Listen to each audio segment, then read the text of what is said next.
Hello, everyone. Welcome again to this press conference. Thanks, Team Vitality, for joining us. We are going to start with some questions from the media in the call.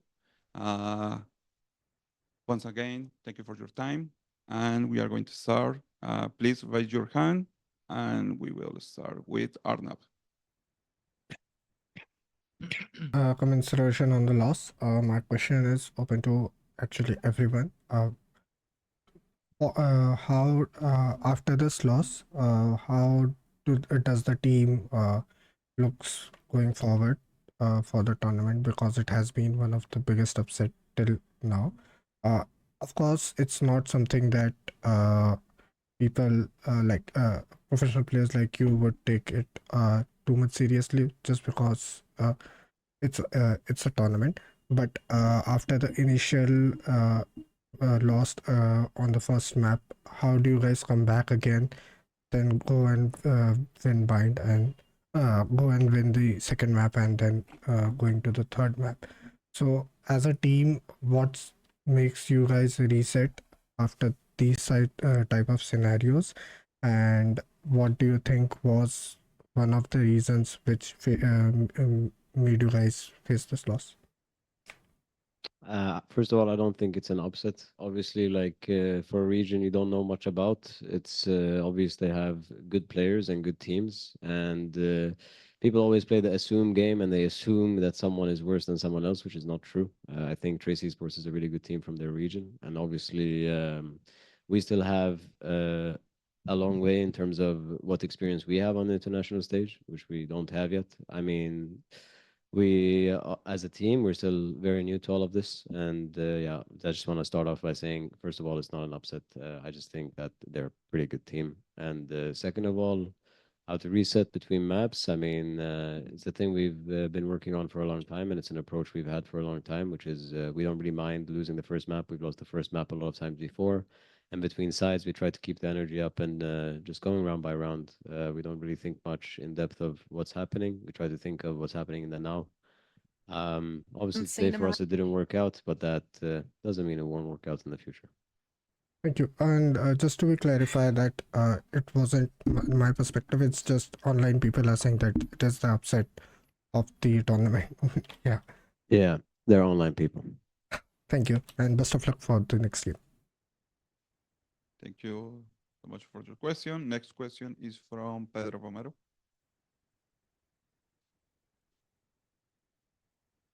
Hey guys, likewise, commiserations on the loss to Trace.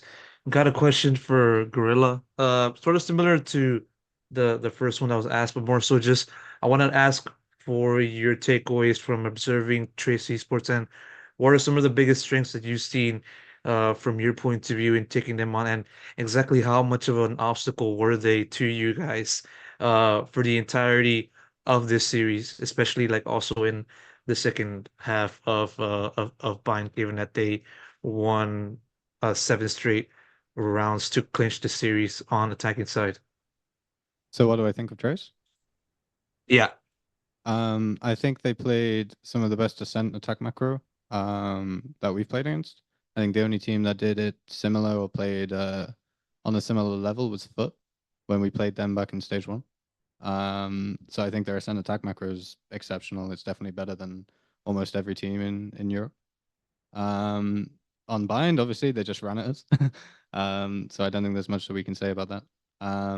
But no, I think they're, as Safe said, I think they're a really good team. Like at the end of the day, I don't really see a world where upsets happen at champs. Like everyone deserves to be here. And yeah, like in prep, they looked pretty solid. So we knew that it wasn't just going to be a walk in the park.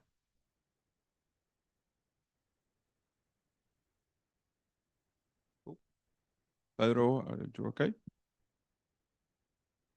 Yeah, it seems. Okay. We still have some space for more questions. So anyone who wants to raise his hand.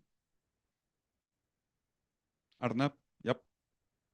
Hi again. This question is for Runner.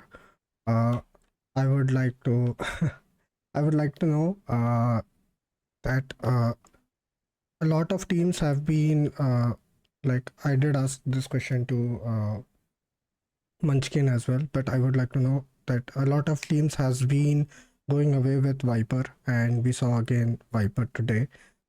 After the nerfs, how viable do you think she is in the current meta? And if not, why do you think so?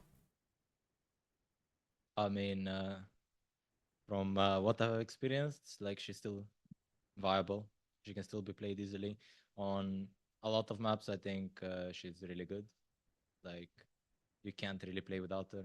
So the nerf, sure, it hurt a lot, but you know, back then I wasn't a Viper player, so it didn't hurt me as much because I wouldn't really know. But now, like looking at the new Viper after the nerfs, like it is hard, like let's say, but I still think it's really viable and it's still being played on a lot of maps. Thank you. Okay.